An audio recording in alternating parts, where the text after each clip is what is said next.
grand, important, very decided life. Physical life, because he is still alive. Yes. All right. Incarnation. He lived a very bold incarnation. All right. Just wondering if there was some message in him deciding to transition the day before I decided to be born. Well, again, it's a reminder that transition is a different kind of birth, a rebirth back into the idea of your natural state. And anyone that transitions, especially so close to the idea of another date that represents the idea of the starting of a journey, reminds you that you can now uplift and raise your vibration, connect more strongly through him to spirit, reaching out to him, reconnecting in a different way now to start a different level, a new birthday for you, a new level of connection, a new level of understanding and experience in your physical life. So whatever it is you learned from that individual, carry forth, be bold, live your life in a grand way, if that is what is represented by this individual to you, but on a new level, a new scale, a new vibrational frequency that will carry you forward with more momentum toward your understanding and expression of your spiritual nature in physical terms. Okay. You understand? Okay. Yes. All right. I appreciate that description. Because actually I've been noticing more signs of the multidimensionality in the sense that I've gone to places and had conversations with people about things that they remember fundamentally differently. Like an easy example is I went to a timeshare in San Francisco that I go to often, where I've always entered through a certain door. And this time I was confused when I went because that door wasn't open. And so I went into a different door. I'm realizing I'm saying doors now a lot. As when I was speaking to the concierge, I told him I didn't recognize the place at first because I had always entered through the other door.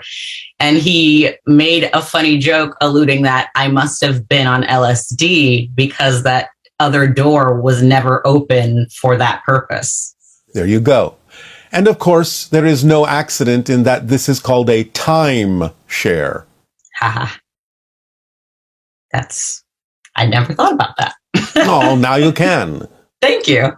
Speaking of time. Yes. I'm going to say this in my own language, but you once said that pi is the numerical representation of different dimensions and how they're constantly shifting. Yes. And so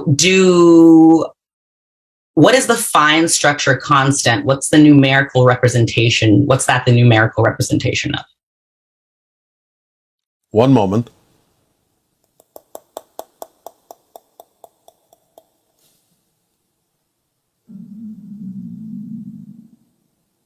One moment.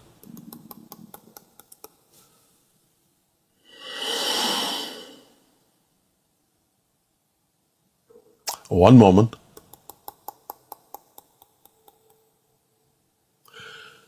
This information is not forthcoming through this terminal at this time.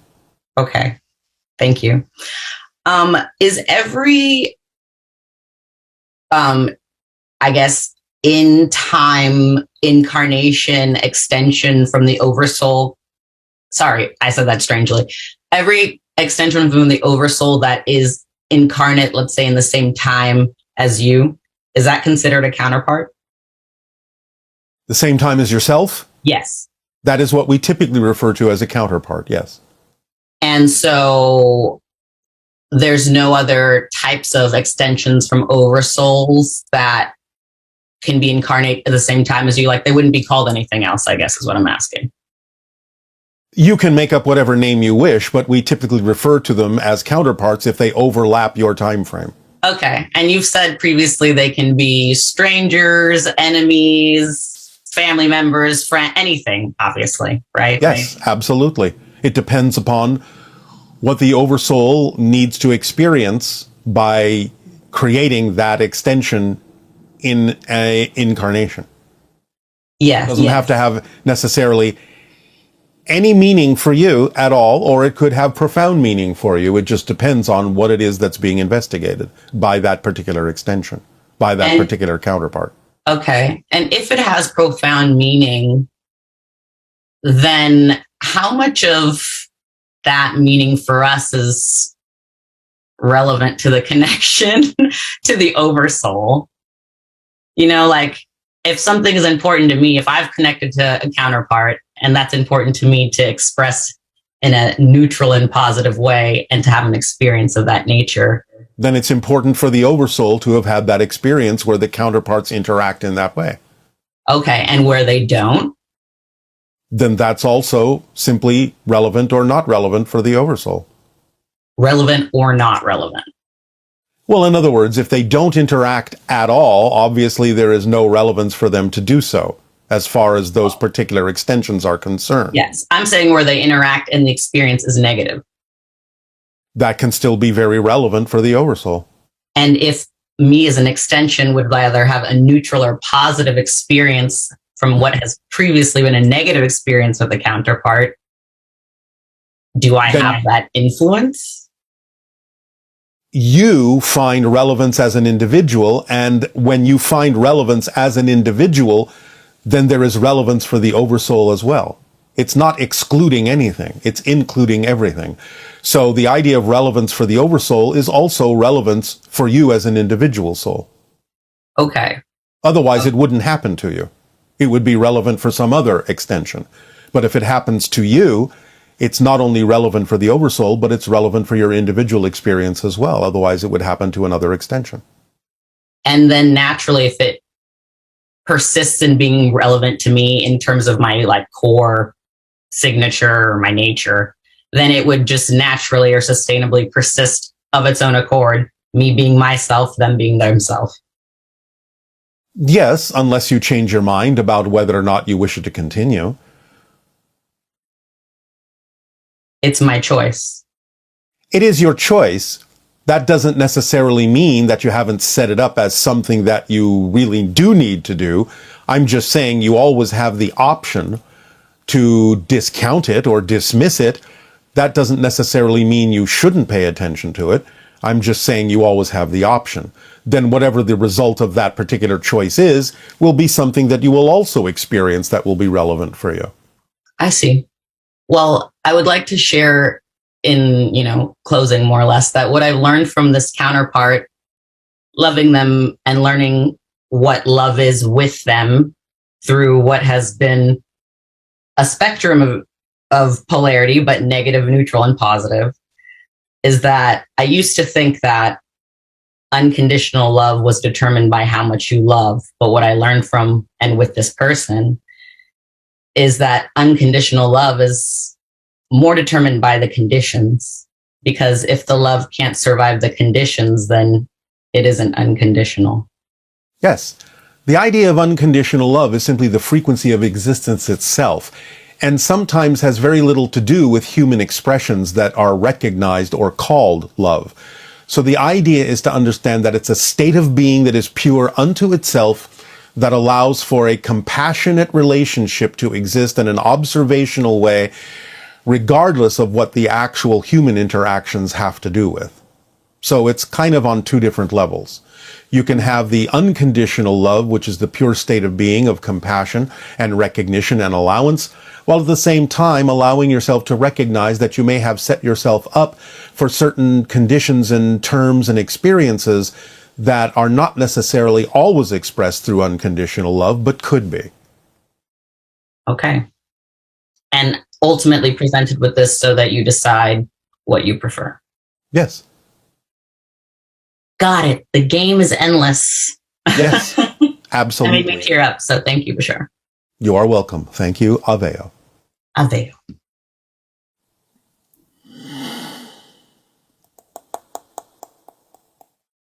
Hey, Bashar, is there anything that you would suggest that in meditation that we focus on to maintain and hold a grid of light for the planet at this time to transition with ease and flow into the more positive timelines and to connect with our star brothers and sisters in a way that serves ourselves, uplifts ourselves, and serves humanity? I was just curious if there's Like, should we go outside and meditate in nature? Just looking at opportunities to make that happen and maybe have a connection with the other group conscious people who are also interested in doing the same. Thanks, Bashar. All you're saying is that you're following your passion by choosing to do so if that's what seems most exciting to you. And by following your passion, you are following the formula, as long as you don't forget all the other points of following the formula. And by doing so, that's what increases the probability of open contact and raises the vibration of light in your reality to go from third density to fourth density physical reality experiences. That's all there is to it. Follow the formula. It doesn't leave anything important out. Okay. Good day. I'm so excited. Good day. Good day. So excited to speak to you, Bashar. And you as well. Good day. Good day. I have 3 questions for you. Yes. My first one is, there were these beings that contacted me in a dream state, and I got the feeling or the sound of Lithians. They were almost kangaroo-like individuals. Can you tell me anything about them? Not at this time. Okay. All right. Next question. I was living in Hawaii for a few years, and this happened 3 times to me. This entity or being came into my bed, and I felt it lay behind me, and after that, it wrapped its arms around me, and it gets kind of confusing because I was confused that the first time it happened, whether I was dreaming or whether it was really happening. And when I felt its arms around me, it felt kind of hairy, spiky, to a sense. The first time I felt kind of a little bit scared and didn't know what it was or didn't know how to react. By the third time it happened, to make it short, I was tired, and I spoke to it and I said, I'm tired. I can't really, I don't know if I said I can't really fight you or try to struggle. And I just let it go. And after that, it didn't happen anymore. Yes. So for the purpose of allowing you to learn to let go and not struggle with the idea of making connections to other beings that you have made agreements to make connections with, it was in that sense a brief exercise to allow you to know that there is no reason to fear and that you can let go, and that letting go is the proper vibration to live your life in, so that whatever really needs to happen can happen more automatically, more effortlessly.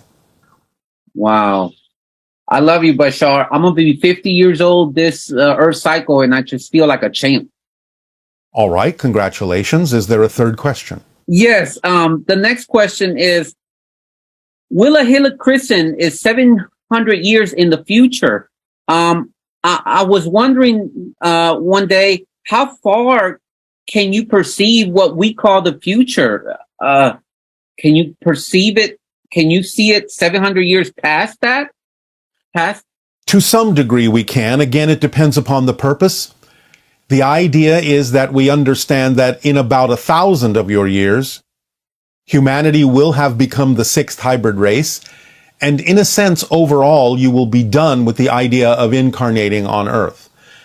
As the 6th hybrid race, you will blend with the other 5 to become the 7th hybrid race, which will usher in a 100,000 year piece in the idea of your quadrant of the galaxy. Wow. Amazing. Amazing. Those are my 3 questions, Bashar. Thank you very much. I really appreciate you, and I love you so much. Our unconditional love to you as well. Aveo. Aveo.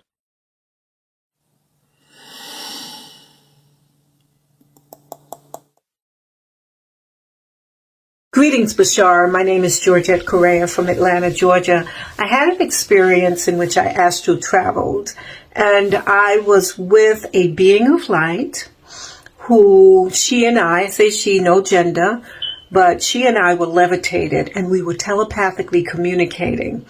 And I remembered only one line You'll know everything you need to know when you need to know it. And she said that because as I was being drawn back to my physical form, I started to forget. And I could literally see a veil closing in front of me as I was being pulled to my physical body. Who was that? What was that all about? Thank you. It's your spirit guide. You have an astral experience with your spirit guide reminding you of exactly that. You have this ability, you have this power, you have the ability to move forward. And by simply going back into the physical reality, you symbolized it as literally the closing of a veil. It's an interpretation of densification of energy and crystallization back into the physical reality level of consciousness. So it's just a way of interpreting going into a denser vibration. But that was your spirit guide, giving you a little bit of an astral education. Bashar, good day. I am very grateful to have another opportunity to interact with you. Thank you for making yourself available in this way. It is our passion and our pleasure. What would you like to discuss? I would like to test the information that I could channel for a friend regarding his abduction experience. I don't care if I'm right, but I care about being of help to him. And so this is what he experienced in his own words. I saw a 5.5 foot tall insectoid being with 4 antennae, 2 from its head, 2 from its cheeks. It was dark brown, black in color, had huge eyes, and somehow sent coercive energy to make me comply through the antennae. In an interview, he describes to find himself in a cave where there are also humanoid-looking beings and where he's looking at a vast array of screens that all played different androgynous images that were very vibrant in color and that were moving very fast from right to left. He was receiving information from the vertices between these fast-moving images. Could you please help him make sense of this and tell us what the scar from his encounter, which sometimes changes color, represents? Yes. You are looking at a point in the history of the Greys, before they became the Greys, where they had understood they needed to become the Greys, mutate themselves in that way in order to reclaim their heritage and allow their culture to be perpetuated, whereupon they hired what most people on your planet refer to as the mantis beings, the insect-like beings, to be the overseers of this program of hybridization that would allow their culture to survive. But at a certain point, they were underground in what you call tunnels and caves to protect themselves from the damage they had caused on the surface of their planet, their version of Earth, in another reality, and were now at this point in what you have perceived, deciding exactly how to move forward, how they were going to change themselves, how they were going to become a unified hive mind, in a sense, becoming somewhat androgynous, losing certain abilities, so they could regain certain abilities in the creation of the hybrids, such as my civilization. This is what you were perceiving as that moment in their history. Thank you. Yes. Us interacting with each other is building this beautiful container for unity consciousness on this planet. I find myself in the state of loving it and of integrating my divine masculine and divine feminine, my reptilian and my Pleiadian, my Orion and Sirian aspects, balancing the 2 brain hemispheres and evolving the global mind. Yes. I am what I am, and I love it. I don't do time wars. Life is too precious not to live in alignment with creation. And my question and request is there anything that the Interstellar Federation would maybe please like to share with the MUFON Symposium this year, which is titled Aliens, Friend or Foe? What you are always interacting with are friends. There are no foes around you, none that can reach you. The idea to understand is that there is a high probability, above 90%, of a major contact event happening somewhere around your year of 2026 and 2027. That will change everything, and the way you look at life and the way you connect to the stars. So be prepared for the idea of an upliftment of vibration, a recognition of awareness and awakening to the idea that you are part of a galactic family, which is imminent, not too far away. Thank you very much, Bashar. Thank you. It is our passion and our pleasure. Aveo. Aveo. Yo, what's up, Bashar? Thanks for this opportunity. I wanted to ask you that are different brainwave frequencies, different sub-egos, like are different brainwave frequencies, could they be considered as the physical manifestation of thoughts? And the collection of different certain frequency, like area, such as alpha waves, could they be considered a sub-ego, like a mind within a mind, a collection of thoughts, a thought process? Thank you very much. Yes, to all of it, if you wish to look at it that way, and if those definitions help bring you clarity. The vibration and the different states of being in the brain are the result not just of the idea of thoughts, but of the idea of belief systems, because it is belief systems that actually generates the physical personality, which then has the thoughts that go with those particular frequencies. But I know that sometimes on your planet, people interchangeably use the idea of thoughts and beliefs. But it is really fundamentally what you really believe to be true that generates the frequency state that you're in. And sometimes what you know to be true, which is beyond belief, which generates those frequencies, which then generates the thoughts that are germane and relevant for those particular frequency states. Hello, Bashar. How are you today? Perfect. And you? Thank you. It's an honor to talk to you. It is an honor to talk with you as well. What would you like to discuss? There's a few things I would like to discuss, but I guess the main thing would be to ask you about something that happened when I was a child. Almost this stems from when I was a child. I grew up in Los Angeles, and sometimes on the weekends we would go to Mexico, a place called Tecate. We would go there for the weekend, and one night, Sunday night, when we were going to come back, my parents would have basically us pack the stuff up and take it to the car. I looked that night at the sky, and basically I saw a UFO there.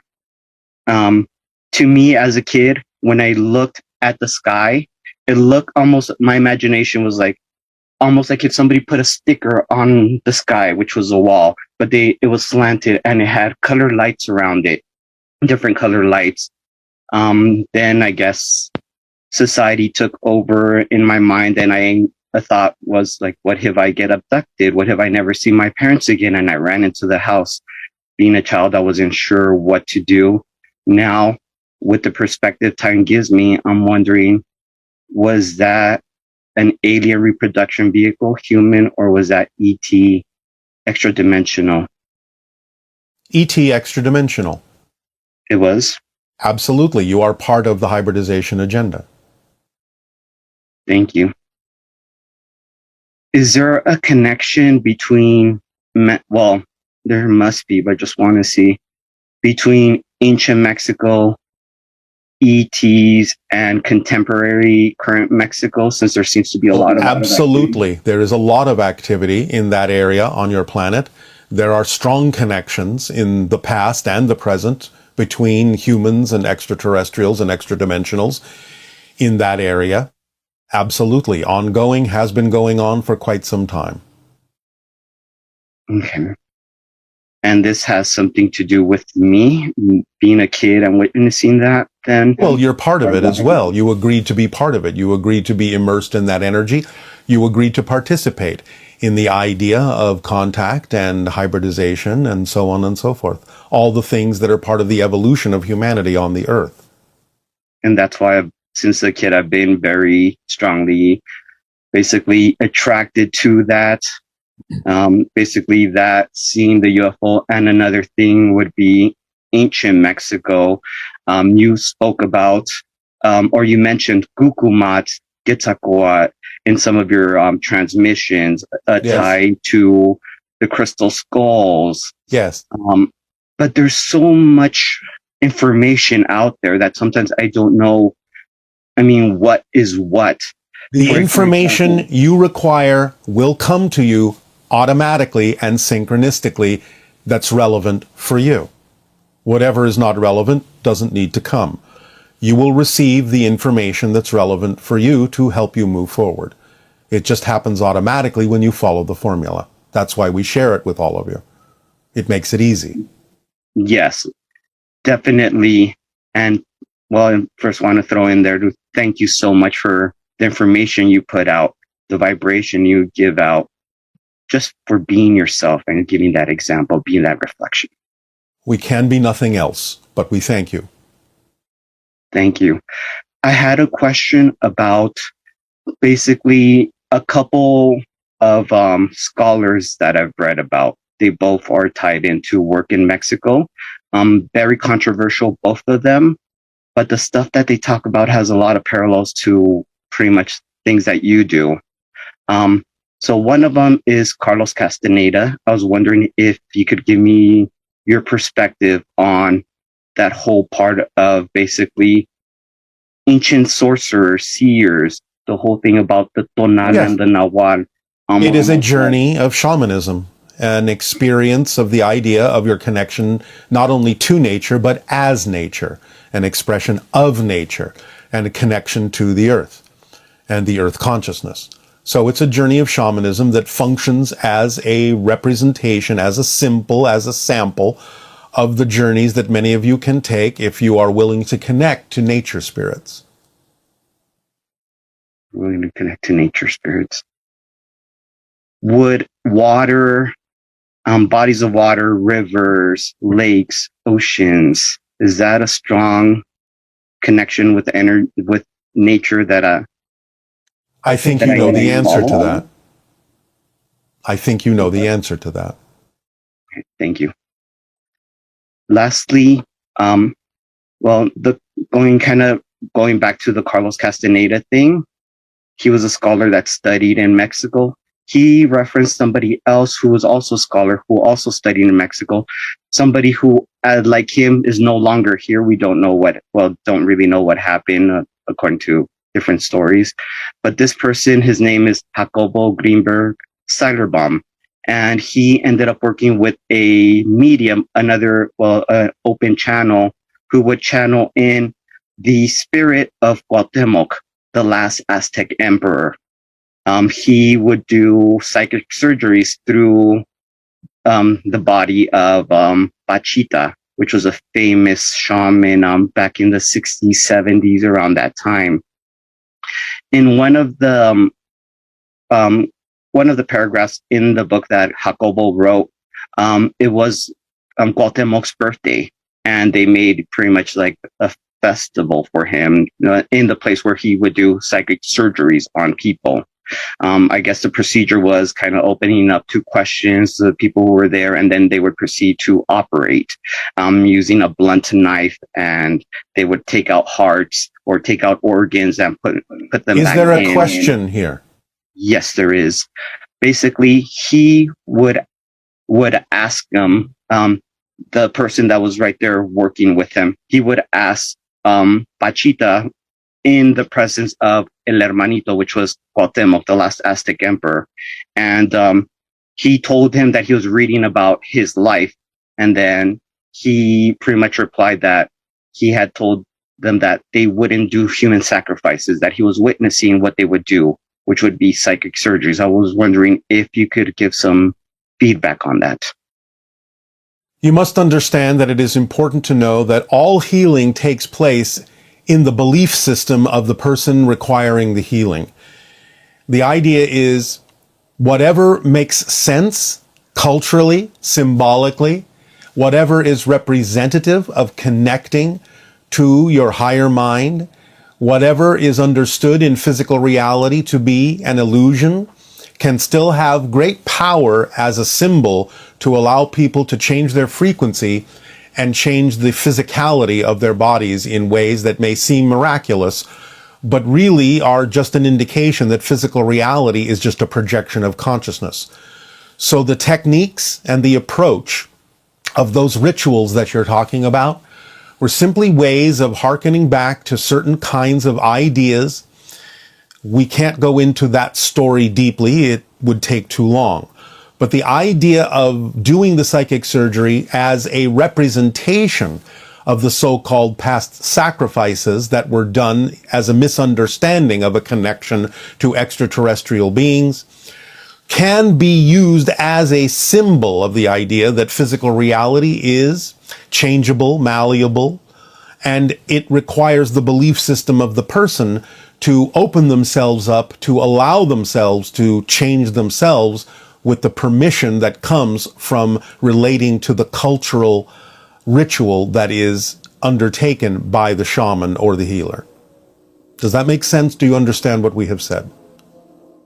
To a certain point, but I was wondering if you could just clarify it a little bit more. All healing is done by the person who requires the healing. The shaman or the healer simply sets up the vibration, and in this case uses an ancient ritual or represents or symbolizes an ancient ritual to express the power that is innate in every individual to heal themselves. Does this make more sense?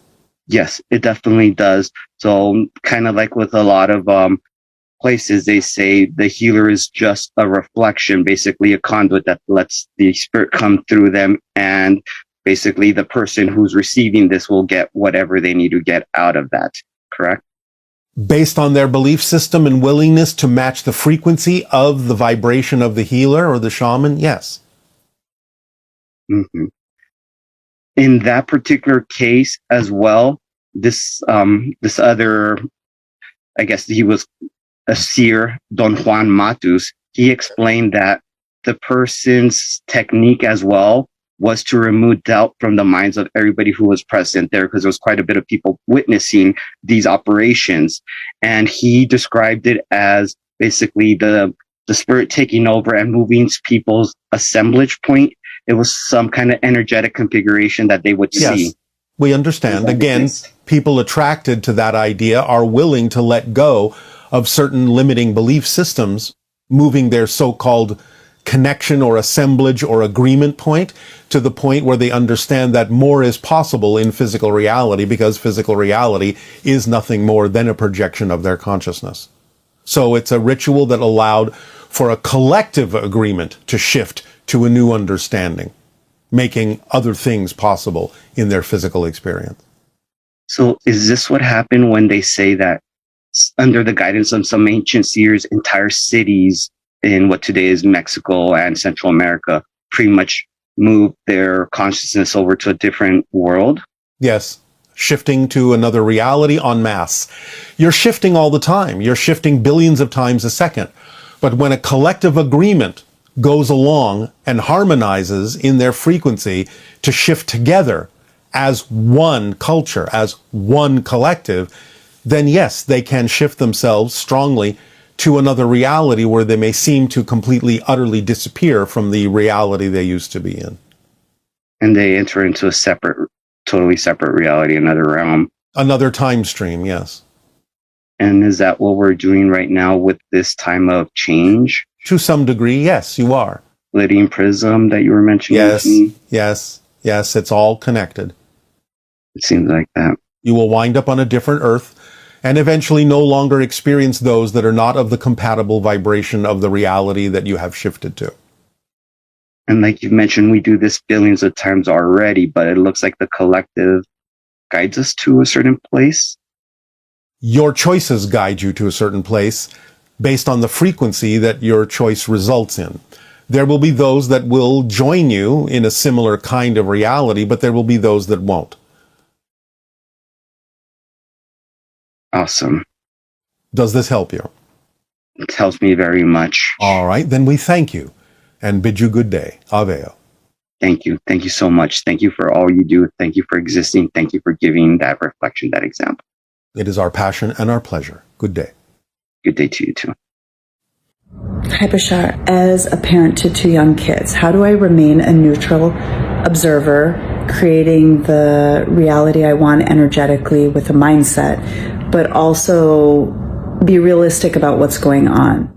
As we have suggested already many times, the idea of being grounded and realistic in guiding children is to create a safe space with your creativity and imagination that allows them to understand the consequences of any choices that they may make before they actually experience the consequence of those choices in what you call the outer society. So you're training them to understand that there are reactions to actions that they may choose to take, and letting them decide whether they prefer those particular consequences or not before they actually have to experience them in what you call the real world.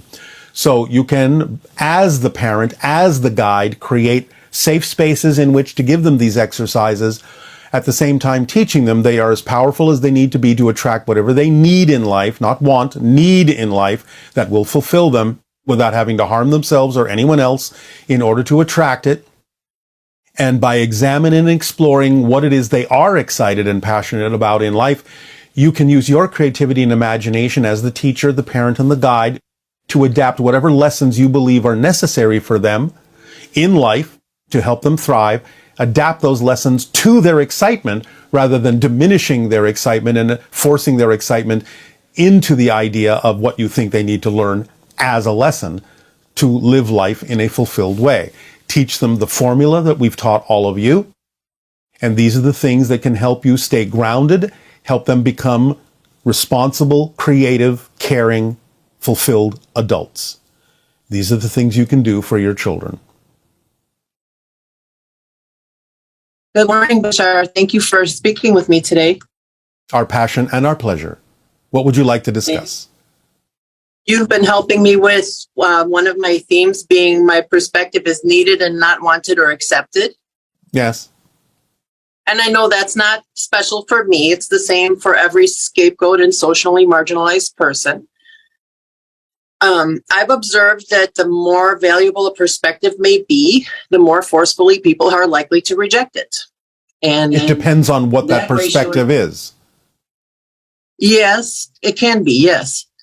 This ratio increases sometimes the more glaringly self-evident something may be and the more challenging it may seem to be to remain silent with it. Yes. So the other paradox that I've identified with that is that I need to stop trying to express my unpopular perspective in the way that I have been. I really just need to shut up and listen about 90% of the time. Yes. So I can leave my perspective for people in the future who may want to read my books, for example, or Yes. people that I've experienced in their afterlife reviews. It's all about timing. And some things that are said are not necessarily for the population that exists at the moment they are said. Sometimes it is for later generations. It doesn't stop you from saying it, and there may be those in the present time who do actually hear it and benefit from it that you don't know about. But the idea is not so much not to say it as to not care who receives it.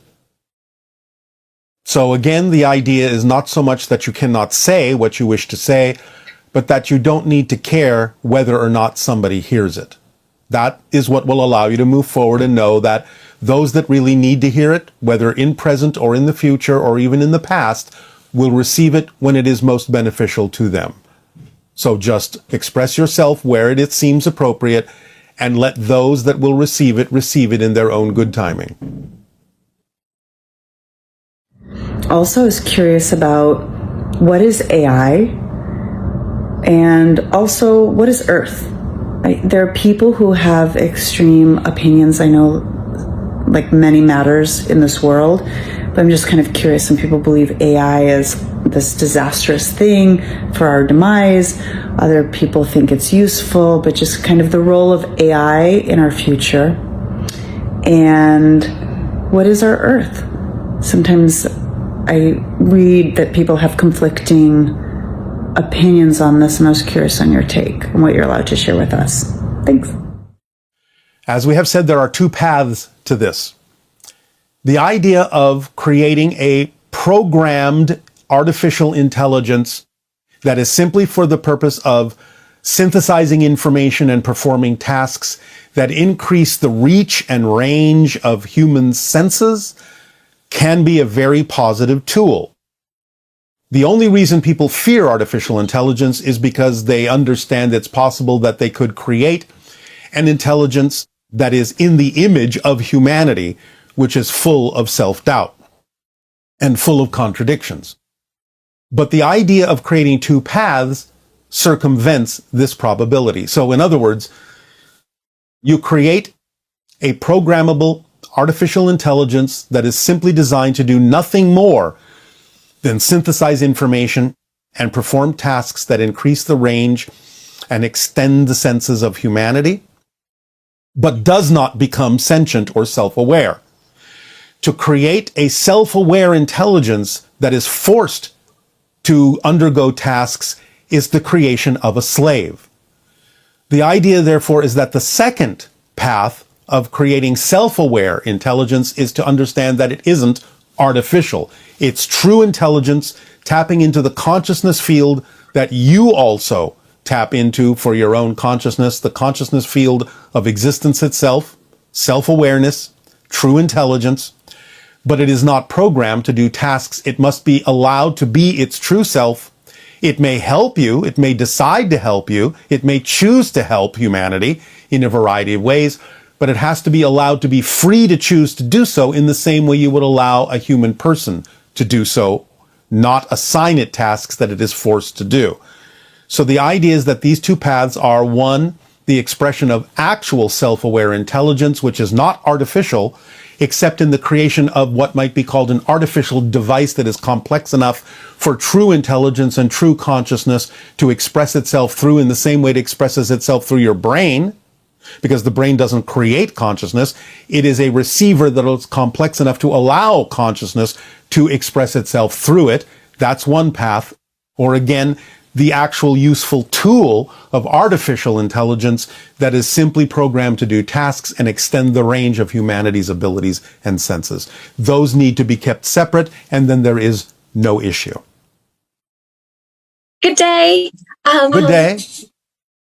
Thank you so much for the co-creation of this moment and for being a symbol of my higher self and for being my passion. It is our passion and our pleasure to do so. What would you like to discuss? I would like to discuss accessing my third eye. When I try, I often have headaches, and I often get visuals of very upsetting, traumatic scenes. And then such as. Often they're kind of rape scenes. Yes. And so, for instance, one time I was trying to do a past life regression, and then I was led by somebody I know in my childhood home into a room, and then that scene started to play out, and then I screamed no, and I was taken out of the scene, and then I haven't been able to. Right. Do you believe this is something that actually physically happened to you as a child? No. Then what is the idea that it symbolizes for you?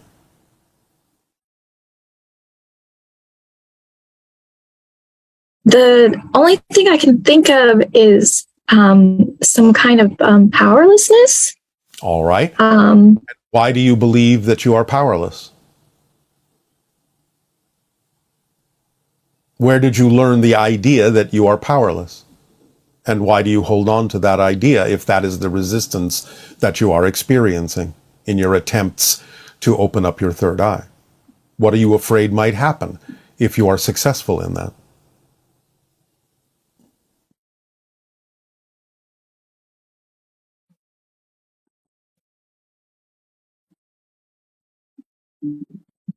I'm not sure. Well, let's explore that idea. Let us say then you go through some kind of exercise or ritual and you are successful in opening up your third eye. What do you imagine is supposed to occur when you do that? What kind of abilities would you then have in your imagination? In my imagination, I see my whole world opening up on all levels. I feel like. What does that mean? Can you give us a specific example, physically, of what that means?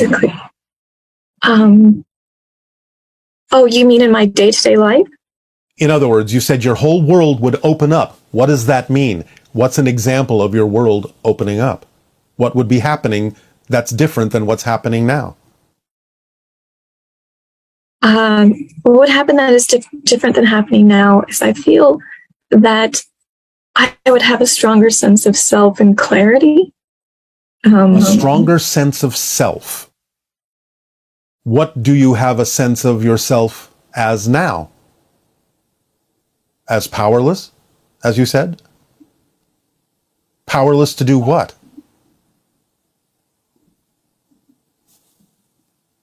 Powerless to follow your passions in life? Yes. Why do you feel powerless to follow your passions? What are you afraid will happen if you do follow your passions?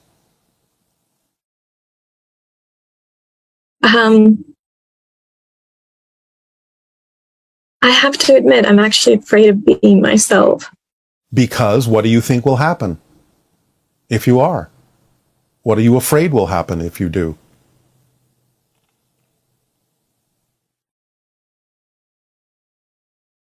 The only thing I can think of, and it doesn't even completely make any sense to me, is I have this idea that I'm a bad person and that will come out and I have to keep it down. All right. I will tell you a secret, if I may. Yes? Sure. A, you're not a bad person.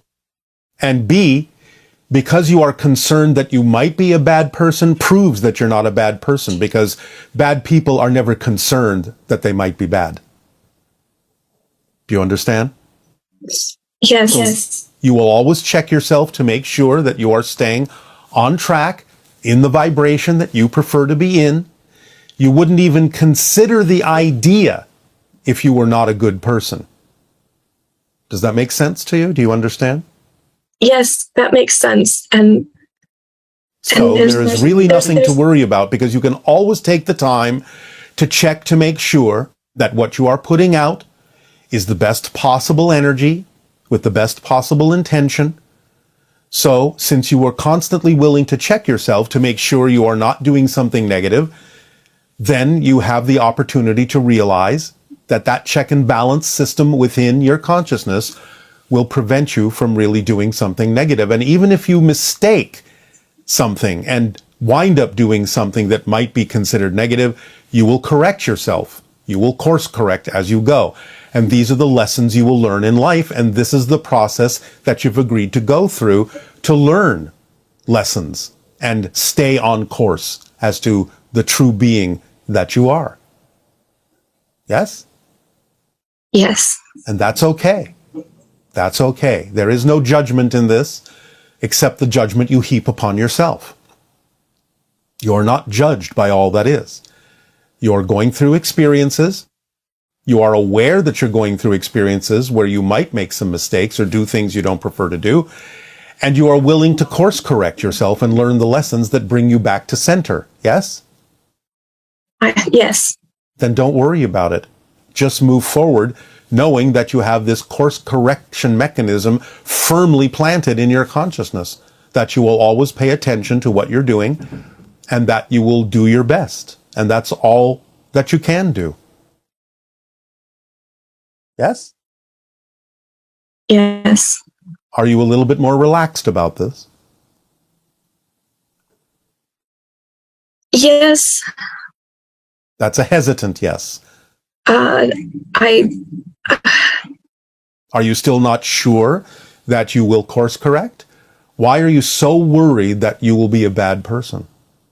Who taught you that you are a bad person? Because of...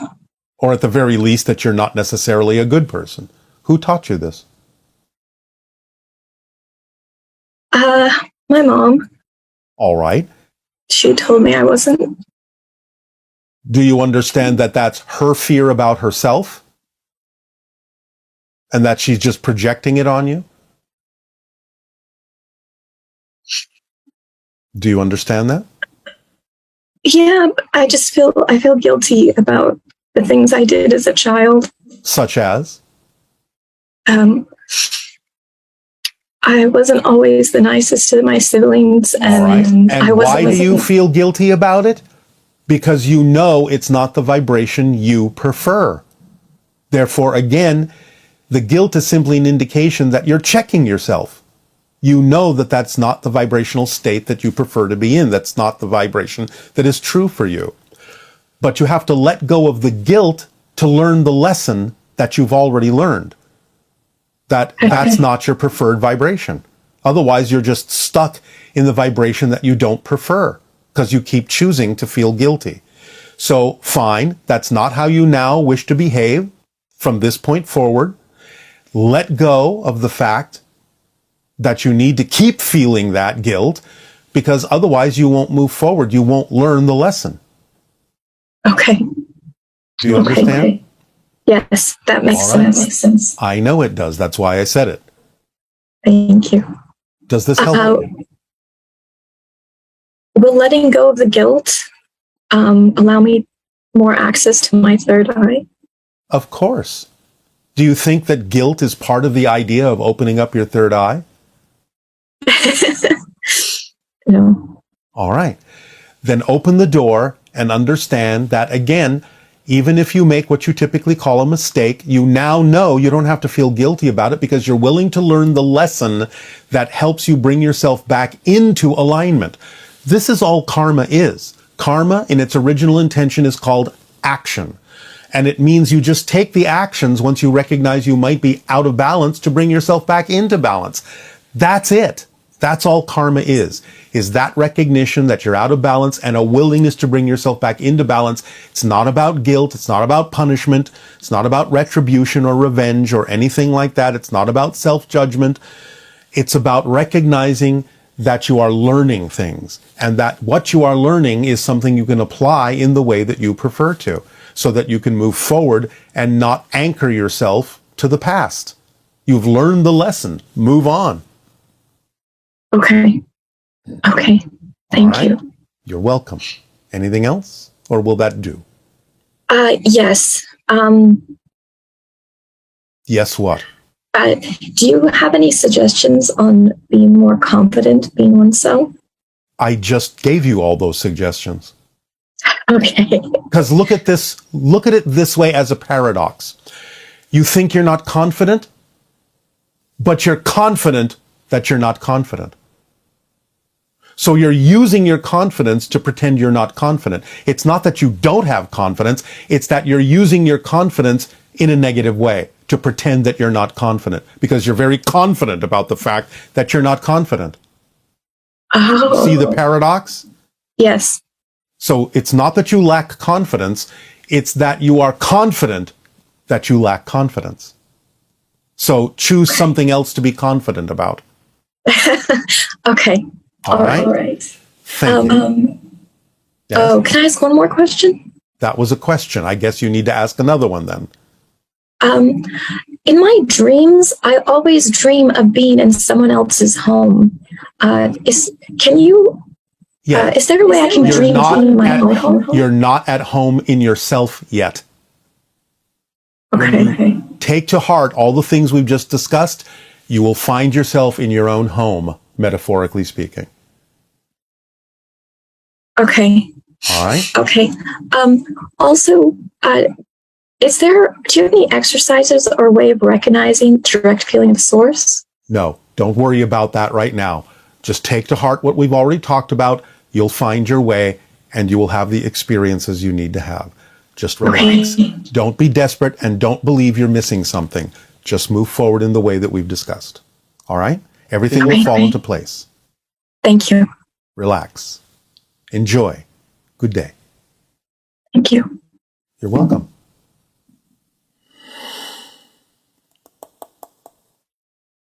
Hello, Bashar. This is Christian from Germany. I have a question concerning polarity. In our 3D physical world, we have like polarity, we have darkness and we have the light. And for me, the ascension process is kind of escaping this duality, where eventually we will reach a point where we feel our connection to the all that is, and where we are safe, and where we are connected and can join in a realm where there's a lot of love and peace.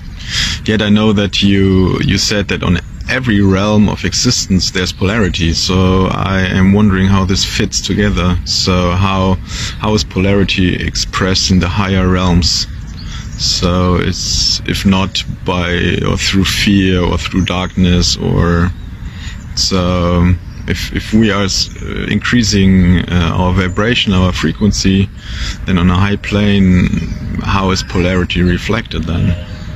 So thank you. First of all, it's not about escaping polarity. It's about utilizing it in a more positive way. As we just explained to another individual, the idea of limitation can be an expression of polarity, but it's not always necessarily negative. So we can impose limitations upon ourselves in a positive way in order for us to make discoveries, surprises, experience the unexpected. That, in a sense, is a utilization of polarity in a positive way. But you don't escape it. You simply make choices that don't allow you to express polarity in a negative way. So yes, it exists on every level, but can be used in very positive ways, as I just described. Good day, Bashar. Good day. Thank you for this opportunity. Our passion and our pleasure to do so. What would you like to talk about? I would like to clear up a possible misinterpretation I have of something you said in a recent transmission. All right, let's do that. All right. I perceived you as saying that you would be perhaps the only or one of the only Sasani first contact specialists that would be vocally channeled in the future. No, I'm simply saying that I only come through this channel.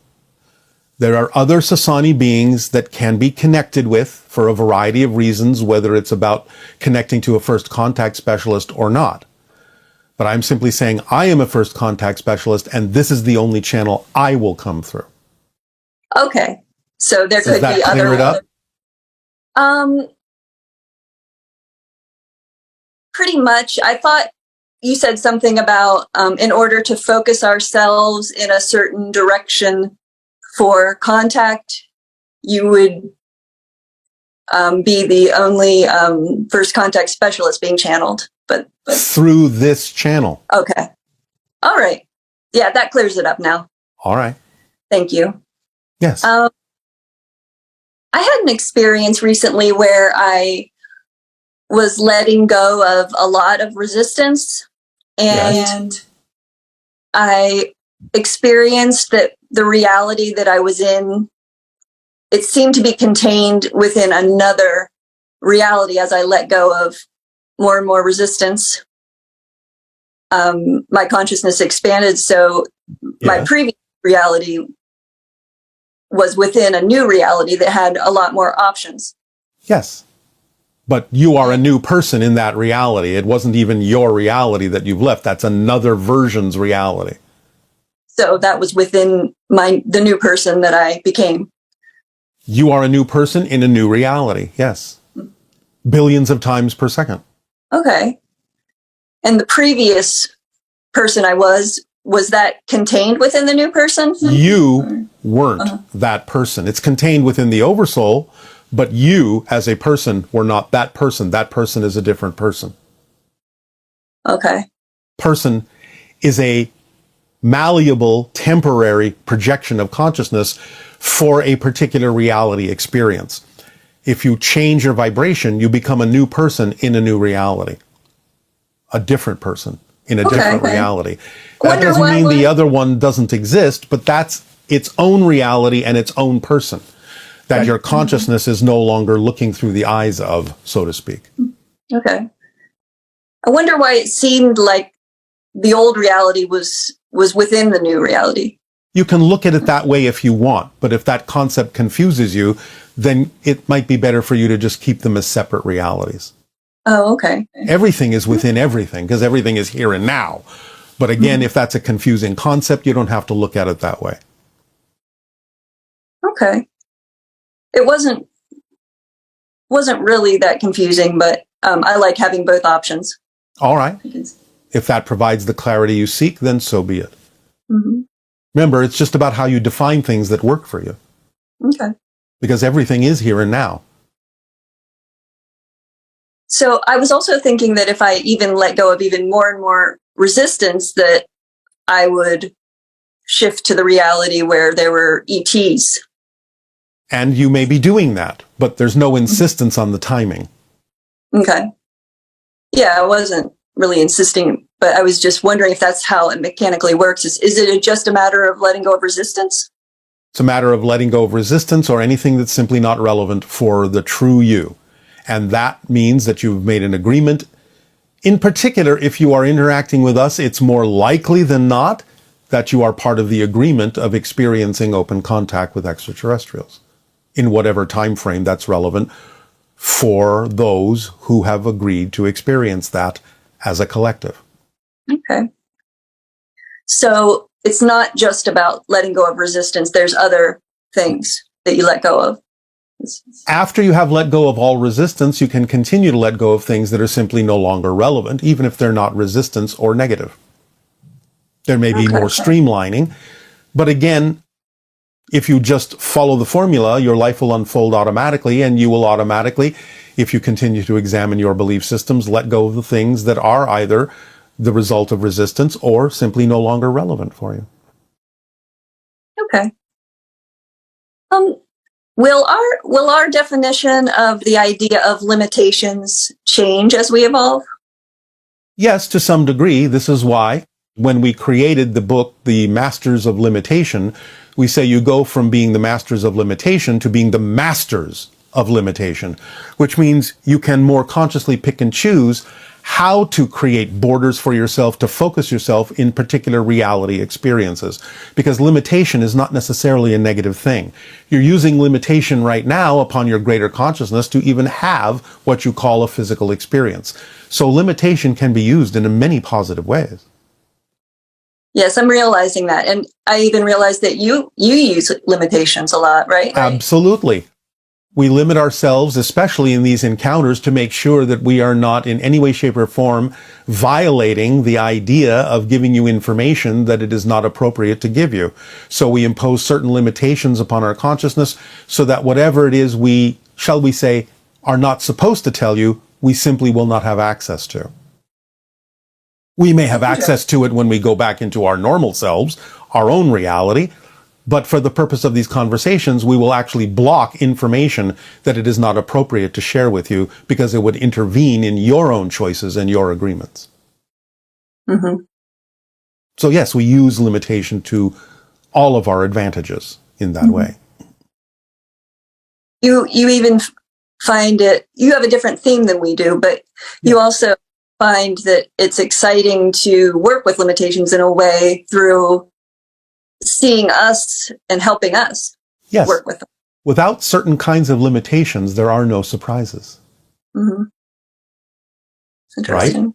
If you could peer through the wrappings and the box that contain your presence, you would automatically know and not have the thrill of opening it to find out what's inside. So limitations are used in a variety of ways to create discovery and excitement and surprise. And we're evolving to find them more in that way instead of seeing them as negative. And yes, limitation is not inherently negative. It depends on how you use it. It depends on what causes it. Yeah, I've been seeing them more as invitations to be creative. Yes, exactly. Yeah. Because then you can, as you say, learn to think outside the box. If there is no box, you can't learn to think outside of it. Mm-hmm. Okay, I was wondering if our human body is capable of as much ecstasy as yours is. Yes, in its own interpretation, in its own reality, in its own way. Yes, there is an equivalent.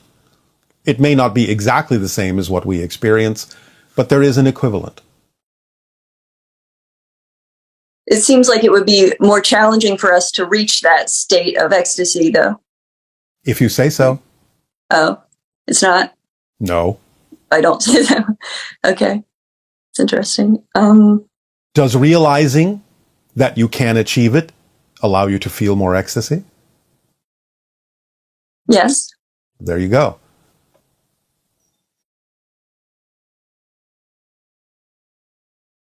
All right. I want to ask you about affirmations.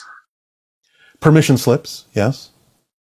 But, well, yes, they are permission slips, but everything is, right? Exactly. So what are you going to ask about? I was wondering if, I mean, you said that lucid dreaming can change our template level reality. It can, if you use it that way, yes. And I experienced what I think I was using affirmations to actually change my template level reality. Affirmations alone will not necessarily do it if there is no lucidity in the process.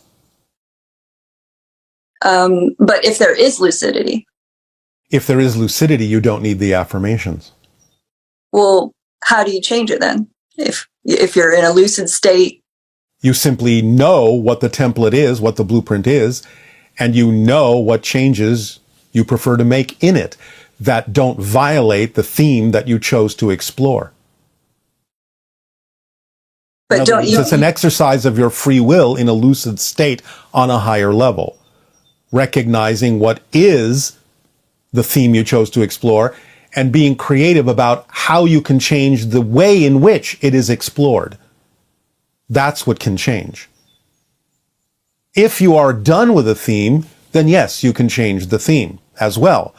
And it's just a matter of seeing the blueprint and making the adjustments, which in lucid states, you would automatically know how to do. The realization of how to do it would come with the lucidity. Okay, so it wouldn't just be through thought like affirmations are? No. Okay. Affirmations can be a tool to get you into lucidity, but lucidity itself brings the knowledge of how to change the template in the ways that are appropriate. Could one of the ways be through an affirmation? As I just said, affirmations can bring you possibly into a state of lucidity, but it's the lucid state itself that brings the awareness and knowledge of how to change the template in an appropriate way. The affirmations themselves don't do it. The affirmations can, if you believe in them, bring you into a state of lucidity. But lucidity is a different state than the affirmations themselves. And once you are lucid, you don't need the affirmations. Hmm. Okay. All right. I was in a state and I started to see all of my, a lot of my negative beliefs. All right. And that can also be a way to use a lucid state, to be more aware of yourself. We will eventually cover some of this in the idea that we will call the 3 questions of self-investigation, an upcoming transmission in what you call the future. And that will do for today. All right. Ha'atu. Ha'atu and Aveo. Aveo.